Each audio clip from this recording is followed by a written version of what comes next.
Dans cette vidéo, nous verrons comment créer un classeur vide ou créer un classeur à partir d'un modèle. Pour ce faire, je vais lancer Excel.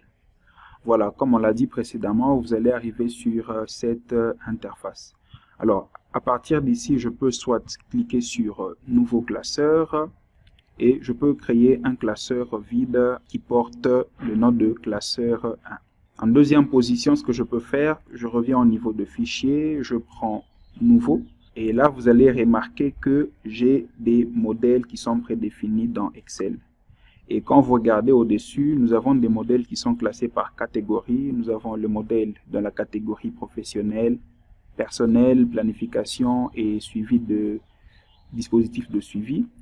À partir de là, vous avez la possibilité de cliquer sur un modèle qui vous convient et vous créez un classeur à partir de là. L'avantage d'utiliser des modèles, c'est que vous gagnez en temps.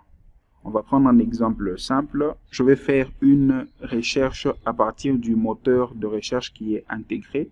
Ce moteur me permet, une fois que j'ai une connexion Internet, de pouvoir trouver des modèles sur le site de Microsoft. Alors, je vais prendre un modèle de facture. Je fais une recherche. Je patiente un peu. Et voilà que j'ai différents modèles de factures qui sont disponibles dans Excel. Alors, on va trouver un modèle qui nous convient. On va prendre, il y en a plusieurs, donc tout va dépendre de vous. On va prendre un modèle simple. Voilà, on me donne un petit aperçu de ce modèle et on me donne même la taille du modèle en question. À partir de là, je peux cliquer sur Créer et voilà maintenant que j'ai un exemplaire de facture prête à être utilisé. À partir de là, je peux effectuer des petites modifications. Là, je peux placer le logo de mon entreprise. Là, je peux mettre, voilà, j'ai la société que je peux modifier sans problème. Comme vous l'avez remarqué, le classeur a deux feuilles. La première feuille se nomme facture, la deuxième feuille se nomme société. Là, vous avez les informations qui sont liées à votre société, que vous pouvez d'ailleurs modifier. Et là, vous avez les informations liées à la facture.